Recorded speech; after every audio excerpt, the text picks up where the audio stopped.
जो उपासक इन बातों से नहीं बचता वो अपने लक्ष्य से भ्रष्ट हो जाता है। इसलिए बहुत काम की बात है। पहला है, किसी भी सभा समिति संगोष्ठी में शामिल ना होना,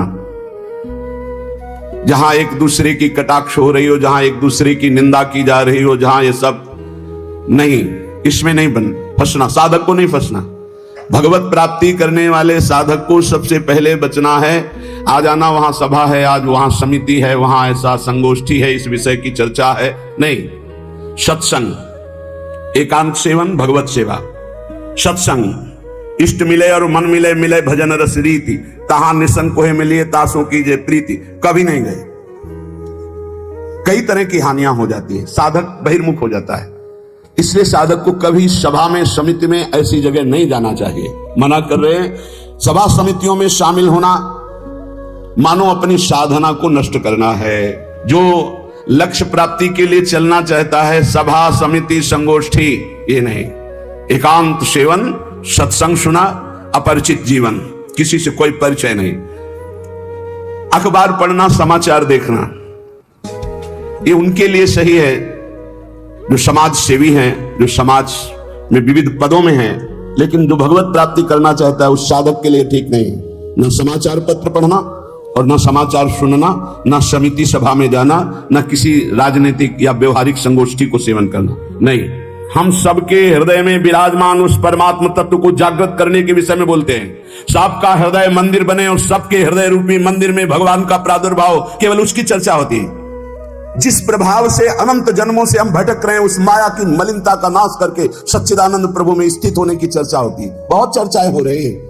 कम से कम एक चर्चा तो पकड़ो जिससे तुम्हारे हृदय मंदिर के पट खुले और तुम्हें साक्षात्कार हो जाए भगवान का। जब तक हृदय मंदिर में भगवान प्रकाशित नहीं होंगे तब तक कुछ काम बनने वाला नहीं। तो सत्संग हृदय मंदिर के पट खोलता है, सत्संग ज्ञान चक्षु खोलता है, प्रेम नेत्र खोलता है। सभा समितियों में जाना, पक्ष विपक्ष की वार्ता करना, समाचार पत्र पढ़ना, समाचार देखना, इस साधक को छोड़ देना चाहिए। दूसरा, कोई भी मनुष्य तुम्हारे जीवन में विशेष अधिकार प्राप्त न कर पावे।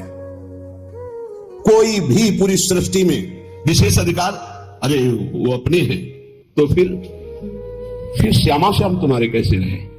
श्यामा श्याम तो तभी अपने माने जाएंगे जब कोई और अपना ना हो। मेरे तो गिरधर गोपाल दूसरों न कोई, सिद्ध महान प्रेम रस में डूबी हुई मीरा जी के वचन है। मेरे तो गिरधर गोपाल दूसरों न कोई।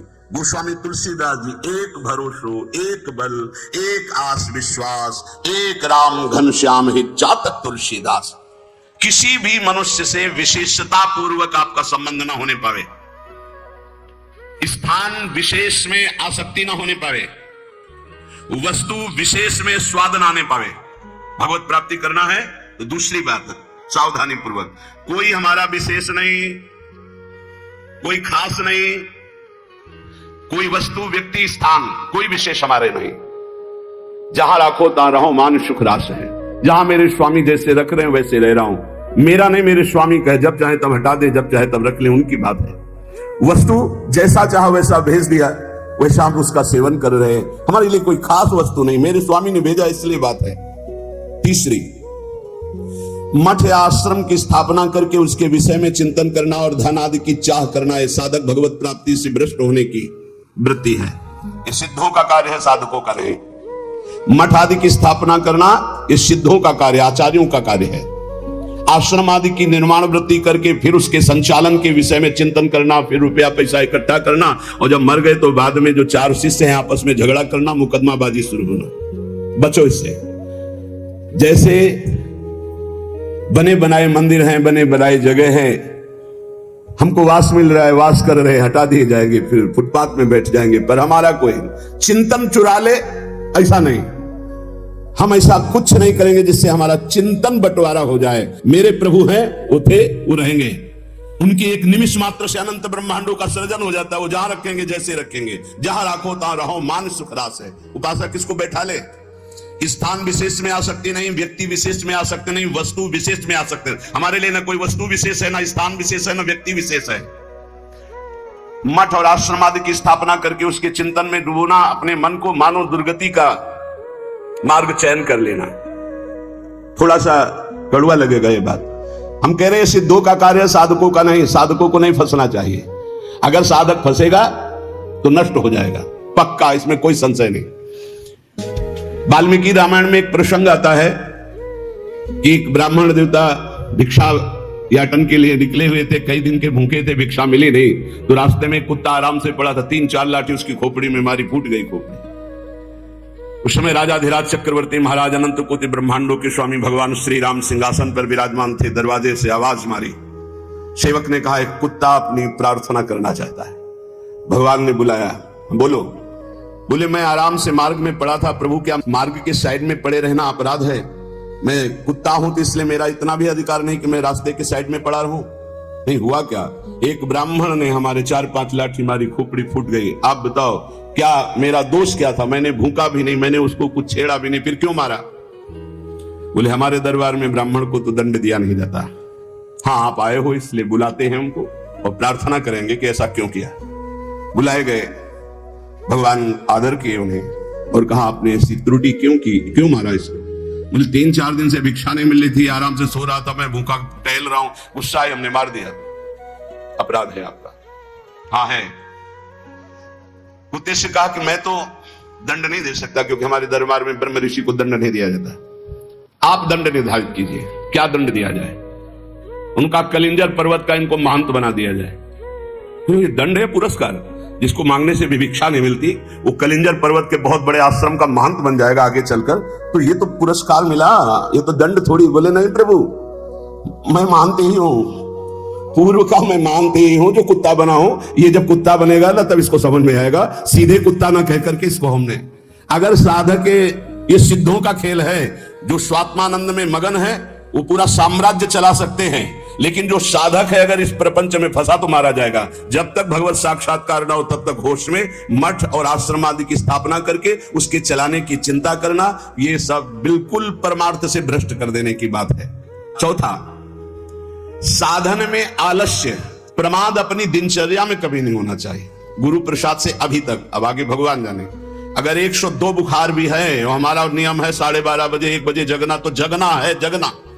पैदल आते थे, अब ठीक उसी समय राउंड लगा के अपनी दिनचर्या है, अपनी दिनचर्या में 1 मिनट का फर्क नहीं। अब तो आराम से सो सकते हैं, नहीं, आराम कहां, जब तक शरीर में श्वास है आराम नहीं। इसको ऐसे रगड़ा जाता जैसे कंजूस मालिक नौकर से, ऐसे इस शरीर का प्रयोग किया जाता है। एक एक श्वास बचा बचा के भगवान के चरणों में, और खूब मेहनत कराओ इससे। ये किस काम में आएगा? खा खा के अगर वजन बढ़ा रहे हो तो लकड़ी का वजन बढ़ेगा, फूंक दिया जाएगा शरीर, और किस काम में आएगा? ना उठने में सुविधा, ना दिनचर्या में सुविधा। जब शरीर बढ़ जाता है ना, अरे थोड़ा कम खाओ, खूब इसको व्यायाम प्राणायाम और अपनी दिनचर्या मेहनत करो, खूब नाम जप करो, भजन करो, इसके लिए मिला है। बोले साधन में आलस्य नहीं होना चाहिए, अपनी दिनचर्या में प्रमाद नहीं होना चाहिए। किसी भी साधक, दिनचर्या में प्रमाद का मतलब है अपने जीवन को नष्ट करना। ये नींद अच्छा है यार, राधा राधा रटना अच्छा है, हम कहते थोड़ा सो लो। नींद में केवल सुख जो मिलता है वो 5-6 घंटे संसार का चिंतन छूट गया, इस बात का है। तो तुम बैठे बैठे जागृत में यदि ऐसा अभ्यास बना लो, उसे समाधि कहते हैं। न जागृत है, न स्वप्न है, न सुषुप्ति है, भगवदाकार वृत्ति है। इसी के लिए तो हमारा मानव जीवन हुआ है। साधक अपनी साधना में प्रमाद न करे, कभी 3 बजे, कभी 4 बजे, कभी 5:30 बजे, कभी 2 बजे, ऐसी दिनचर्या ने, एक राइट दिनचर्या, 2-4-5 मिनट की बात अलग, पूरे जीवन आजीवन एक दिनचर्या चलनी चाहिए साधक की। फिर कर लेंगे प्रमाद, दीर्घ सूत्रता, ये नहीं होना चाहिए। 11 माला कहा है, आज 5 माला हुए, कोई कल 11 और 6, फिर कल जब 11 और 6 पूर्ति कर रहे तो 6वें पूरे, 11 फिर आगे कर, धीरे धीरे नियम ही खत्म हो गया, खत्म। हम कभी इस बात से राजी ना हो कि हमारा मन भजन के लिए आगे टालता है। जब हम दीक्षा देते हैं तो इतना जरूर कहते हैं कि 11 माला गुरु मंत्र के अधिक जपो तुम्हारे सौभाग्य का विषय पर। हमारा नियम 11 कम से कम प्रारंभिक स्थिति में, 12 पद कम से कम चतुरासी जी के पूरी पाठ कर जाओ, तुम्हारे अहो भाग्य, धन्य भाग। रो रो कर जब नाम पुकारते हैं तब कृपा होती है। पता नहीं कौन सी परिस्थिति ऐसा आ जाए कि लाद कर तुम्हें धाम से बाहर फेंक दिया जाए। हाँ, कोई रोग हो सकता है, कोई घटना घट सकती है, इसलिए सावधान। प्रमाद स्थिति नहीं, दीर्घ सूत्रता नहीं, अपने दिनचर्या में कोई फर्क नहीं पड़ना चाहिए। जिसकी दिनचर्या ठीक नहीं है पूज्य सदगुरुदेव भगवान के वचन। साधु की पहचान उसकी दिनचर्या से होती है। जिसकी दिनचर्या राइट टाइम फिक्स चलती है, साधुता ठीक चल रही है। अगर दिनचर्या में व्यवधान, तो तुम्हारे जीवन में व्यवधान है, हटा दो, अपनी दिनचर्या में आओ। दिनचर्या ठीक होनी चाहिए। गुरुजनों के वचनों में, शास्त्र के वचनों में अविश्वास, अश्रद्धा या उपदेश दिए हुए कार्य के लिए निश्चय की कमी। आपको ऐसा करना है, हाँ हाँ कर लेंगे, नहीं वही करना है जो आज्ञा हो गई, बस सब बात बन जाएगी। पांचवा, कोई तुमसे विजय प्राप्त करने आया है शास्त्रार्थ के लिए, पहले ही हाथ जोड़कर हार जाओ। अगर भगवत प्राप्ति करनी, प्राप्त करने की कोशिश मत करो। छठवां, अपने को संत मानना और दूसरों को दोष दर्शन करना, ये साधक का नाश कर देने वाला होता है। अपने को संत मानना, दूसरों को असंत मानना, मतलब पतन का रास्ता निश्चित कर लिया। आचार्य चरण कह रहे, क्वा हम तुच्छा परम अधमा प्राण हो गर्ह कर्मा, कहा मैं तुच्छ अधम अपराध करने वाला। अपने को असंत और दूसरों को संत माने। सातवां, दूसरों के दोष देखना और उनको प्रकाशित कर देना, ये केवल गुरु की वृत्ति में होना चाहिए। वो अपने शिष्यों के दोष देखकर उसे प्रकाशित करके नष्ट कर दे। बकाया साधक को ये कभी वृत्ति नहीं रखनी चाहिए कि दूसरों के दोष देखकर और उनको प्रकट करना, चुगली करना। अगर साधक किसी के दोष देखता है तो उसी के सामने उसको फटकारे, तब तो मित्र माना जाएगा। और उसके चले जाने के बाद यदि पीछे चर्चा करता है तो उसे निंदा करते हैं, निंदा करने से पाप लगेगा। तुम्हारे अंदर वही दोष बहुतायत मात्रा में जागृत हो जाएगा। शब्द याद कर लो। अगर किसी के प्रति तुम्हारा दोष दर्शन है तो उसी के सामने कहो उससे, ए भाई, हमने सत्संग में सुना है, ये जो तुम्हारी बात है ना, ये ठीक नहीं है, इसको सुधार कर लो, तो निंदा नहीं मानी जाएगी। वो चला गया, इसके बाद आप उसकी चर्चा करते हैं, अब ये पाप होगा। पर निंदा के किए यावत नहीं कछुआन, मूर्ख पर्वत पाप को ले चल अपने साथ। आठवां, किसी भी मनुष्य का ना शरीर से अपमान, ना वाणी से अपमान और ना मन से उसके नाश का चिंतन। जो तुम्हारा अहित कर रहा है, तुम्हारी निंदा कर रहा है, तुम्हारा अपमान कर रहा है, तो तुम्हें लौट कर अपमान नहीं करना। यह सिद्धांत है भगवत प्राप्ति का। और मन से संकल्प नहीं बनाना कि भोगोगे, क्योंकि तुम भजन करते हो, अगर ऐसा सोचे तो वो भोगेगा जरूर, लेकिन तुम्हारा भजन भगवत प्राप्ति के योग्य नहीं रह जाएगा। नवा, पर चर्चा, बैठकर सदैव दूसरे के विषय की चर्चा। ये साधकों में कुछ दोष होते हैं, इसलिए इसका सुधार करना चाहिए। पर चर्चा, पर निंदा से साधक को बहुत बचना है। ये जबान बहुत दुष्ट है, इसको रोको, वाणी को रोको। वाणी एक अमोल है, जो कोई बोले जान, हे तराजू तौल के तब मुख बाहर आन। और 10वां, सीरियल, नाटक, सिनेमा, नौटंकी, ये सब साधक नहीं। असत साहित्य नहीं पढ़ना, नहीं देखना, नहीं सुनना, बहुत बड़ा प्रभाव पड़ता है। इससे बहुत बड़ा प्रभाव पड़ता है, बहुत बड़ा प्रभाव पड़ता है। आपको अनजाने में पतन के मार्ग में आपको ले जाएगा। आपको सुनना है सत्संग, तो सुनने वाला यंत्र रखिए। ये सुनने के लिए ये जो टच वाला मोबाइल है, बचो इससे, पक्की बात है। इसको हम बहुत प्रार्थना पूर्वक निवेदन करते हैं कि साधक जो घर से निकला है भगवत प्राप्ति के लिए, टच वाले मोबाइल से बचे। जहां भगवत प्राप्ति की लालसा से आपने वैराग्य लिया, वहां भोगों की लालसा पैदा कर देगा, पैदा कर देगा।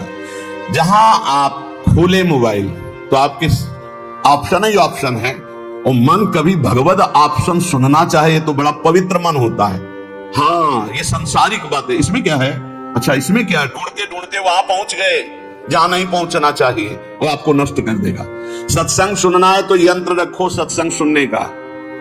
अगर आपको सही माने में मोबाइल का ही प्रयोग करना है, बहुत जरूरी है, तो हम कहते हैं छोटा वाला मोबाइल रखो। लेकिन नहीं, स्मार्ट, बड़े स्मार्ट बने हो, माया से थोड़ी तुम्हारी स्मार्ट गिरी चलेगी। माया तुमसे ज्यादा स्मार्ट है, उसी स्मार्ट में फंसा दे। स्मार्ट है तो कहते हैं उसे स्मार्ट मोबाइल कहते हैं। हाँ, तुम्हारी स्मार्ट गिरी नहीं चलेगी माया के आगे। वो एक दृश्य दिखाकर, मछली के मैथुन को देखकर सो भरी महात्मा जल में समाधिस्थ रहते थे, साधना भ्रष्ट हो गई। अजामिल लकड़ी लेने गया था, वैश्यागमन देख करके उसकी बुद्धि भ्रष्ट हो गई, उसी वैश्या में आसक्त हो गई। प्रार्थना है, बहुत बिना मोबाइल के नहीं चलता तो 1800 वाला ले लो, 2000 का जो नहीं आता इतना। भाई बहुत है, बात करनी, कहीं कोई तुम्हारा पदाधिकारी हो तो भाई देख लो। नहीं तो हमें प्रार्थना करनी है साधकों से, स्मार्ट से बचो, बहुत स्मार्ट है वो, तुम्हें फंसा लेगा, भगवत मार्ग से गिरा देगा, पक्का पक्का गिरा देगा। मान लो, हम कह रहे हैं लेकिन कोई नहीं मानने के लिए तैयार है। और किससे बात करनी? श्री जी के लिए स्मार्ट काम नहीं करेगा, वहां फोन बात होगी नहीं, वहां तो राधा नाम काम करेगा, राधा राधा राधा राधा राधा। हाँ, कुछ ऐसी आवश्यकताएं हैं जिनकी जरूरत है, क्योंकि बिना उसके काम नहीं चल सकता। तो हम कह रहे जहां तक हो सके, और अगर किसी को बहुतायत की रखना है तो बहुत हिम्मत करो, कसम खा लो कि कभी हम और क्षेत्र में नहीं जाएंगे। बहुत बड़ा क्षेत्र है। आज कोई भी व्यक्ति हमको प्रायः ऐसा नहीं दिखाई देता जिसकी कनपटी में मोबाइल ना लगा हो। भगवान का ये बहुत विचित्र, कलयुग भगवान ने ये यंत्र चलाया है, बहुत विचित्र। ये भगवान की बहुत माया चली। तो कह रहे नाटक, सिनेमा, फिल्म, सीरियल, समाचार, बचो भाई, अगर भगवत प्राप्ति करना है तो थोड़ा सावधान हो जाओ। 11वां, शास्त्र विरुद्ध कोई भी आचरण ना हो, नहीं तो भय को प्राप्त हो जाओगे। बड़े शेर दिल होकर के भी तुम्हें गुलामी ऐसे की सहनी पड़ेगी जो तुम सोच नहीं सकते। अगर अशास्त्रीय थोड़ा भी कर्म हुआ तो वही तुम्हें रौंद देगा। एक छोटा सा, एक नीच प्रवृत्ति वाला तुम्हारे ऊपर शासन कर लेगा।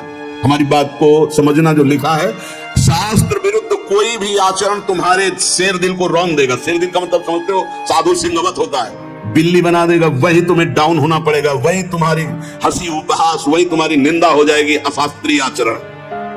12वां, बड़ों के आने पर खड़े हो जाना चाहिए, नहीं तो प्राण शक्ति कमजोर होती है। अपने से पूज्य और बड़े जन आवे तो हाथ जोड़कर खड़े हो जाने से हमारी प्राण शक्ति मजबूत होती है।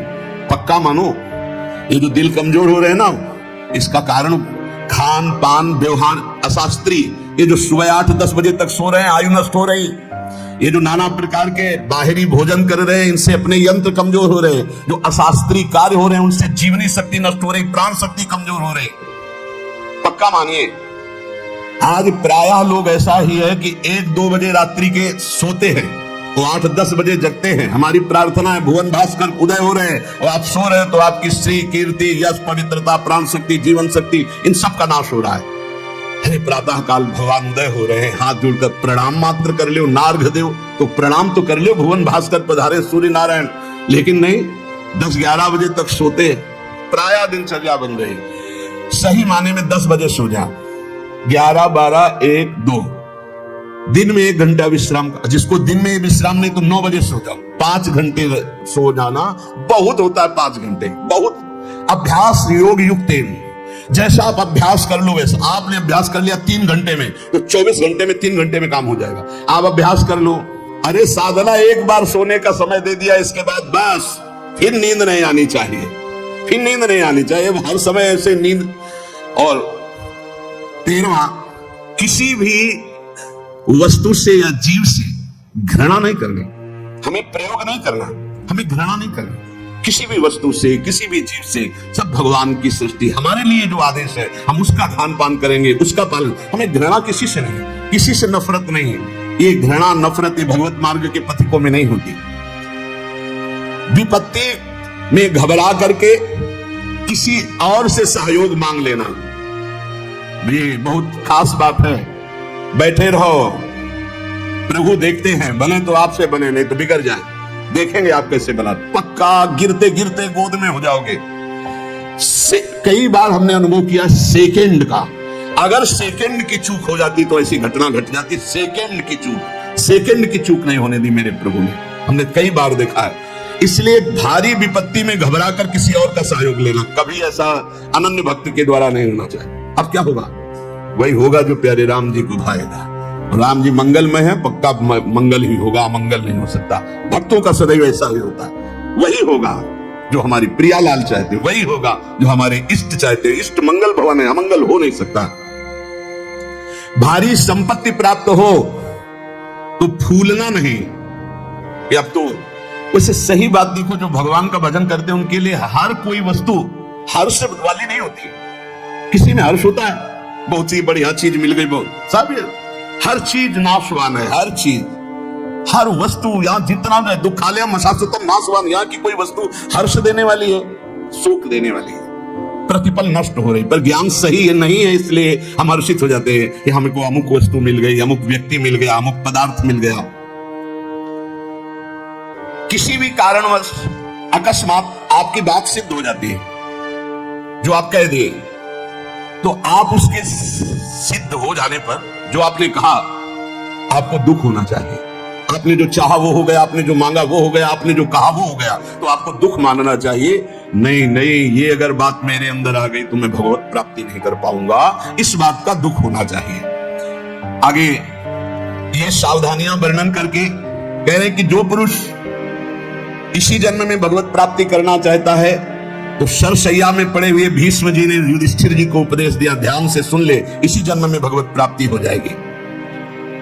जो पुरुष इसी जन्म में भगवत प्राप्ति करना चाहता है, मनुष्य शरीरधारी, वो पहले आहार पर संयम करे, उसे सूक्ष्म करे, इतना कम ना करे कि भोजन का चिंतन हो, पर इतना भी ना करे कि डकार आवे। भगवत प्राप्ति करनी है तो ये बात पकड़ लो, हजारों जगह शास्त्रों में बात लिखी, मिताहार, भिक्षान्नम औषधम, जैसे औषधि पाई जाती है ऐसे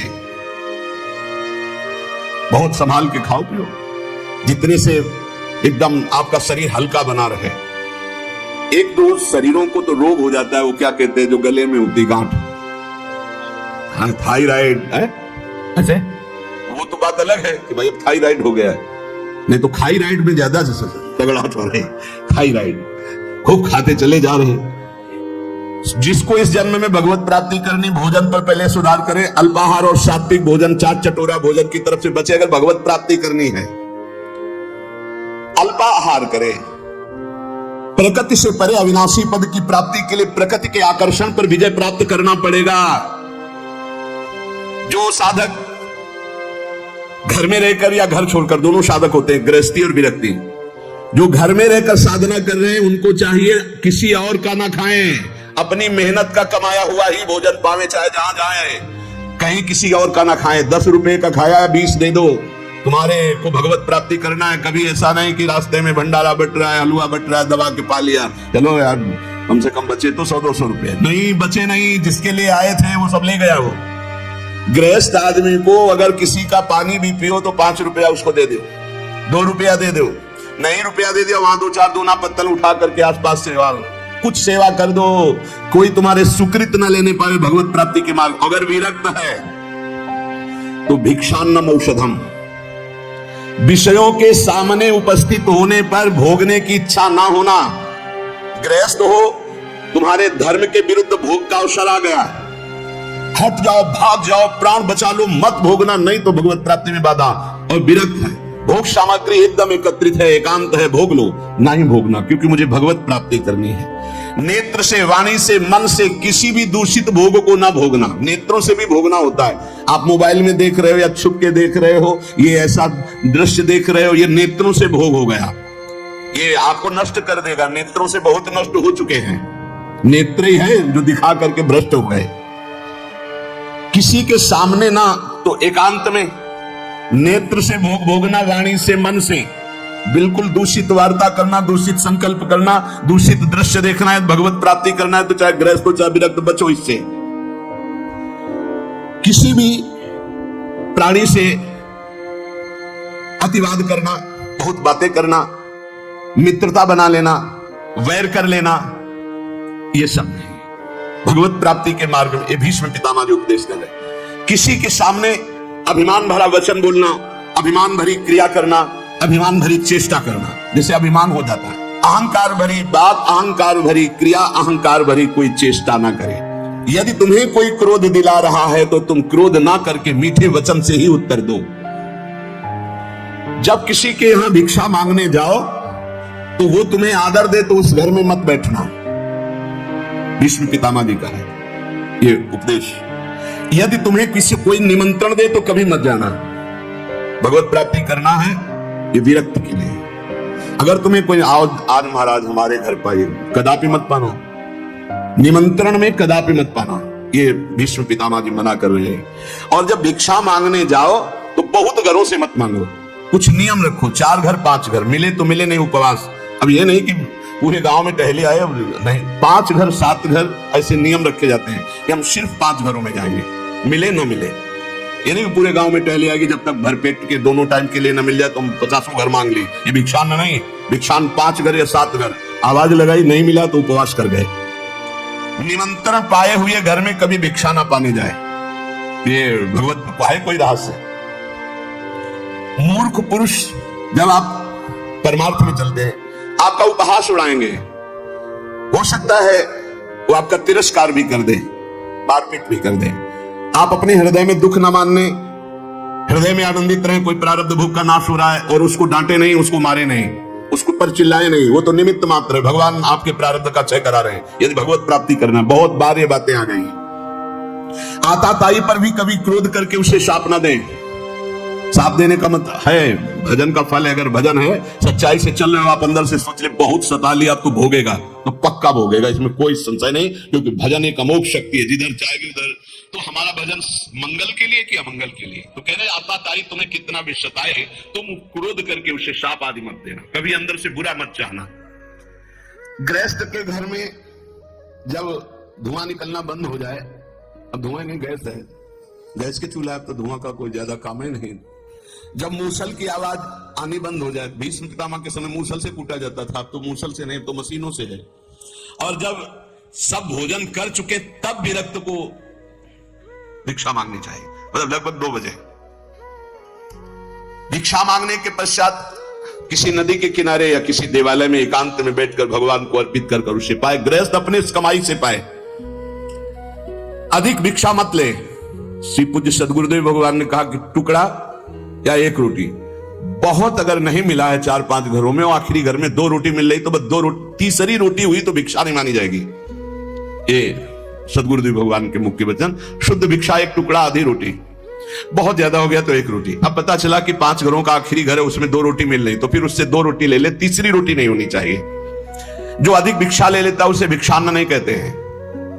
ना मिलने पर प्रसन्न मुद्रा में वैसे ही शांत भाव से भजन करता हुआ दूसरे दिन जब अपने समय भिक्षा में जाता है, फिर उसी समय जाए। एक बार जब कोई बैठाल करके द्वार पर सम्मान पूर्वक, विनय पूर्वक भिक्षा दे, तो उसी समय हट जाना चाहिए, उसकी भिक्षा नहीं लेनी चाहिए। आओ आओ महाराज, आपके तो दर्शन बड़े भाग्य से। ए लाओ कुर्सी बैठा लो, लाओ एक गरम गरम रोटी बनाओ बाप, उठे चल दे। द्वार में अंदर नहीं जाना है, द्वार में ही खड़ा और असम्मान पूर्वक भिक्षा, ना किसी का आसन ग्रहण, ना किसी के मृदु वचन, ना किसी की स्तुति, ना कोई अर्थ। जब रोटी मांगने निकले, किसी ने 10 रुपया दिया तो ऐसे कोई भिक्षुक है, भिखारी है इस बात के? नहीं, केवल आचार्य आदेश, प्राण पोषण के लिए अन्न, रोटी है तो दे, नहीं तो राधे श्याम चल दिया। सिंहवत व्यवहार। विविध प्रकार के व्यंजनों को न खाए। अरे भाई बहुत विचित्र। भगवान की प्राप्ति के मार्ग में सबसे ज्यादा इस रसेंद्री पर दृष्टि डालो। बहुत विचित्र खेल है, बहुत विचित्र, बहुत सावधान। अब आज का जो वातावरण है, बहुत भोजन के लिए बहुत आगे चलकर और अव्यवस्था हो जाएगी। कैसे भजन होगा, कैसे भजन होगा? भगवान को अर्पित करके दाल रोटी खाओ, खूब हरि के गुण गाओ। अगर इधर उधर खान पान करोगे तो हम पक्का कह सकते हैं भजन तो नहीं हो सकता है। भजन का नाटक भले आप कर लो, भजन का नाटक कर सकते हो। भीष्म पितामह जी कहते हैं कि जो विरक्त भाव से भगवान के मार्ग में चले हैं, वो किसी उजड़े हुए खंडहर में या देवालय में या वृक्ष के नीचे या किसी संत का बनाया हुआ स्थान, उसमें वास कर, स्वयं का कुछ नहीं होना चाहिए। अपने शरीर निर्वाह केवल करना है। बने बनाए बिलों में वास कर लिया, घर गृहस्थी के यहाँ नहीं। विरक्त को घर गृहस्थी के यहाँ शयन नहीं करना चाहिए। हम भ्रमण किए हैं, बड़े संतों का संग किए, तो हमने देखा कि गांव के बाहर स्कूल, मंदिर या किसी बट वृक्ष के नीचे या भगवान शंकर का छोटा मंदिर, वहां घरों में गृहस्थों के सैया पे शयन करोगे, खूब भजनानंदी बनोगे तो सिद्ध ही हो तो प्रणाम, नहीं साधक है तो चौपट हो जाएगा। क्योंकि परमाणु वहां है, वहां गृहस्थी के परमाणु। घर गृहस्थी में बस मधुकरी मांगी हो बाहर। बहुत सावधानी की जरूरत है। भीष्म पितामह जी कह रहे हैं, विरक्त को अपने मन को अचल और स्थिर करने के लिए कहां शयन करे? वृक्ष के नीचे, उजड़े हुए खंडहर, देवालय, ऐसे बाहर, या किसी संत का जहां साधु समागम। किसी भी गृहस्थ के घर में विरक्त को शयन का अधिकार नहीं। बाहर बहुत ही ऐसी अव्यवस्था है तो स्कूल होते हैं गांव में, या गांव के किनारे कोई न कोई छोटा मोटा मंदिर होता है, लता वृक्ष होते हैं। अपना आहार करो, एकांत सेवन करो। अपने तो करुणा है, धाम में वास मिला हुआ है श्री जी के। जो किसी गृहस्थ से राग कर लेता है विरक्त होकर के, उसके अंदर पाप कर्म की इच्छा प्रकट होने लगती है। बहुत सावधान। नित्य तृप्त रहो, भगवत चिंतन में छुटे रहो, संतुष्ट रहो, भगवत चिंतन में शासन में रहे, हर समय नाम जप चलना चाहिए। नाम का आश्रय लो, नाम जप बढ़ाने के लिए वैराग्य की भावना को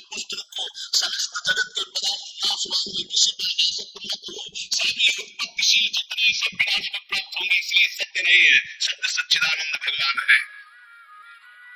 मन और इंद्रियों को संभालना ही साधना है, यही तपस्या है। अपने इंद्रियों और मन को संभाल लो। अष्टावात्म गुणाः, जिस साधक में संत में 8 गुण है वही भगवत प्राप्ति कर पाएगा। शास्त्र है, दया सर्वभूतेषु शांतिरनुसूया शौचमानयासौ मंगल कार्पण्य मस्पृहा। कह रहे सबसे पहला है दया।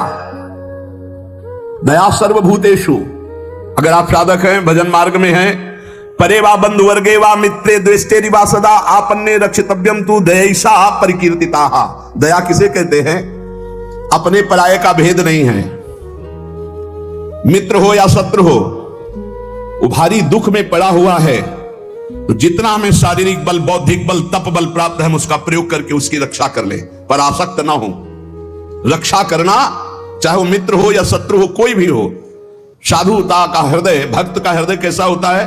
परे वा बंधु वर्गे वा मित्रे द्वेष्टे वा सदा। वो पराया है, अपना ये भेद तो होता नहीं इस भगवत मार्ग के पथिक में। मित्र है या शत्रु है, अगर वो विपत्ति में फंसा हुआ है तो शरीर बल, तप बल, वाणी बल, हर बल के द्वारा हम उसकी रक्षा करेंगे, पर अपनापन नहीं करेंगे। जैसे मृग की रक्षा की, पर अपनापन ममता कर लिया तो अगला जन्म मृग का बना। दया बिना साधु कसाई, और दया करी तो आफत आई। इसलिए दया बहुत संभाल के। दया क्या? हमारे में जितना बल है हम आपके कल्याण के लिए प्रयोग किया और अलग हो गए, आसक्त नहीं हुए, कभी उससे धन्यवाद पाने की इच्छा नहीं की, उसे दया कहते हैं। दूसरा, शांति। बाह्य चाध्यात्मिके चैव दुखे चोत्पादिते क्वचित न कुप्यति न वा हंति सा क्षमा परिकीर्तिता।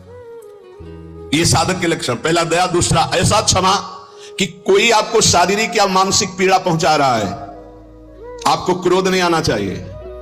उसे न मारना है, न कड़वे वचन बोलने, न संकल्प के द्वारा उसको नष्ट करना है। इसी का नाम शांति, इसी का नाम क्षमा है। जिसके अंदर दया है, शांति क्षमा है। न गुणान गुणिनो हंति स्तौमि मंद गुणानपि नान्य दोषेषु रमते सानुसूया प्रकृतिता। गुणी के सद्गुणों का हनन अर्थात अपलाप न करना, किसी भी सद्गुणी में दोष ना निकालना, थोड़े गुण वाले प्राणियों को भी उत्साह बढ़ा देना भगवत मार्ग में, दूसरों के कभी दोषों पर दृष्टि डालकर उसे नीचा दिखाने के लिए न वर्णन करना, ये अनुसूया, इसे अनुसूया कहते हैं। दया, क्षमा, अनुसूया। और अभक्ष परिहारश्च संसर्गश्चापि निर्गुणैः स्वधर्मैः च व्यवस्थानम शौचमेतत् प्रकीर्तितम। पवित्रता, शौच क्या? कभी भी अभक्ष पदार्थ ना खाना, जिसे शास्त्र निषेध करता हो, कभी जबान पर नहीं जाना चाहिए। प्याज, लहसुन, मांस, मदिरा, नाना प्रकार के सब नहीं पाना चाहिए। एक बोले दीक्षा लिए थे कि पत्नी तो दीक्षा नहीं ले, पर वो प्याज लहसुन बना के खाती हो, कहती हम कोई गुरु मंत्र थोड़ी लिए, अब हम क्या करें, फिर खाना ही पड़ता है। कैसे खाना पड़ता है? वो अपनी निष्ठा पे, तुम अपनी निष्ठा पे नहीं आ सकते। अपनी निष्ठा पे आना पड़ेगा, या वो बदले या तो तुम बदलो। तुम कंठी तिलक लेकर बदल गए कि तुम प्याज लहसुन खा रहे हो, पत्नी खा रही इसलिए नहीं भाई। दोनों हैं, एक ही जगह भोजन बनना है तो एक को तो सुधरना पड़ेगा। या तो फिर आप अपने लिए रोटी ले लीजिए और नमक से पा लीजिए। जय दिन आप नमक रोटी पाएंगे तय दिन उसका हृदय जलेगा और उसको सुधरना पड़ेगा, प्याज लहसुन छोड़ना पड़ेगा। लेकिन जो गुरुमंत्र लेकर के अभक्ष पदार्थ खाता है वो अपवित्र बुद्धि हो जाती है, भ्रष्ट बुद्धि हो जाती है। इसलिए बहुत सावधान। हमने कई बार प्रार्थना की कि प्याज लहसुन तमोगुणी है, वो भजन में बहुत बाधक है, इसलिए उसको कदापि नहीं पाना चाहिए। अभक्ष परिहारश्च, बासी भोजन, दूषित भोजन, ये अभक्ष जो पदार्थ बताया गया है उसे नहीं पाना चाहिए। दुर्गुण रहित प्राणियों का संसर्ग नहीं करना चाहिए। पवित्रता का मतलब केवल स्नान ही कर लेना नहीं है। अभक्ष पदार्थ नहीं खाना और कुसंग नहीं करना, कुसंग भी अपवित्रता है। और स्वधर्म में दृढ़ रहना, इसी को पवित्रता कहते हैं। पवित्र भोजन पाना, सत्संग करना और स्वधर्म में दृढ़ रहना, सच्ची पवित्रता इसे कहते हैं। शरीरम पीड्यते येन शुशुभेनापि कर्मणा अत्यंतम तन्न कर्तव्य मनायासा च उच्यते। जो श्रेष्ठ भागवतिक कर्म के लिए अत्यंत कष्ट सहता है उसको अनायास तपस्या कहते हैं। भारी से भारी कष्ट को सहने के लिए तैयार रहे। बुखार है लेकिन हमें सत्संग में जाना है, शरीर पीड़ा में है लेकिन हमारी दिनचर्या है, हम प्रभु के दर्शन करेंगे जाके, हम सत्संग सुनेंगे जाके, हम अपनी प्रभु की सेवा करेंगे, ऐसी होनी चाहिए। अनायास जो भगवत कृपा से तुम्हारे जीवन की पूर्ति के लिए आ जाए। प्रयास, विरक्त को प्रयास नहीं करना चाहिए, विरक्त को व्यापार नहीं करना चाहिए।